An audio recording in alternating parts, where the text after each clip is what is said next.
Pag-aresto kontra droga o hulidap. Iniimbestigahan ng kasong yan sa Maynila kung saan ilang sangkot na pulis ang pinasibak.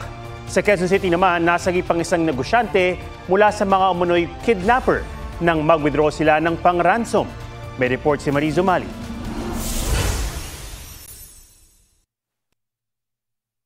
Niluhuran ng mga operatiba ng PNP Anti-Kidnapping Group ang dalawang lalaking ito na napasalampak na lang sa labas ng isang bangko.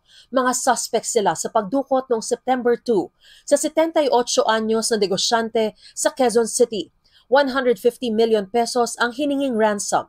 Ayon sa DILG, kahapon September 11, nagpunta sa bangko ang tatlong suspect kasama ang biktima para utusan siyang mag-withdraw ng pera. The bank operators knew of the situation and contacted the PNP, and within minutes the PNP arrived and arrested the three suspects and rescued the kidnapped victim. Agad na rescue ang biktima at nadakip ang tatlong suspect.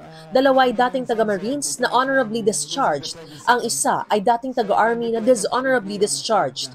May 8 pang suspect na nadakip sa mga follow-up operation. Inaalam pa kung sino ang utak sa pagdukot. Hindi pa kompleto ang tactical interrogations. Hinahanap pa namin kung sino ang mastermind nila. Pero safe to say, yung majority of the group nahuli na namin.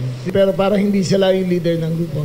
The perpetrators of the crime were not of high intelligence because they actually went to the bank to withdraw the money. Iniimbestigahan naman ng National Police Commission o NAPOLCOM ang nahulikam sa Maynila noong Martes na pagtangay sa 2 tao ang nakaputing si Chester Dumaran at nakaitim na si Nicole Owen Soliesa. Pinaligiran sila ng 8 lalaki, pinusasan at isinakay sa magkaibang sasakyan. Bago maghating gabi, paghinto ng SUV sa isang kainan, tumakbo palayo si Dumaran at hinabol kalaunan.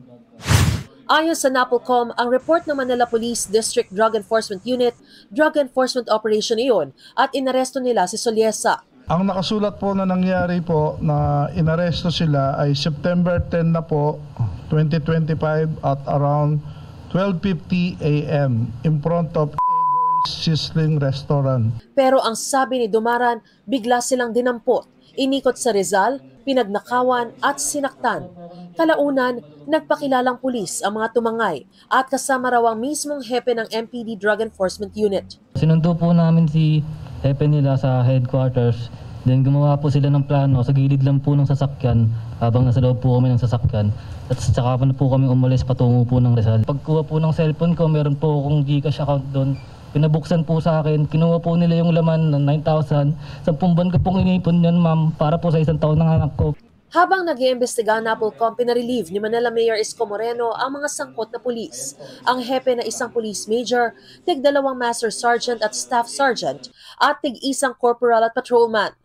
Sinusubukan naming hinga ng pahayag ang MPD. Humihingi naman ng proteksyon ng mga biktima lalo na para kay Soliesa na nakadetain sa MPD. Pag nalaman nila na lumalaban po kami, may gawin po silang masama sa asawa ko. Mariz Umali nagbabalita para sa GMA Integrated News.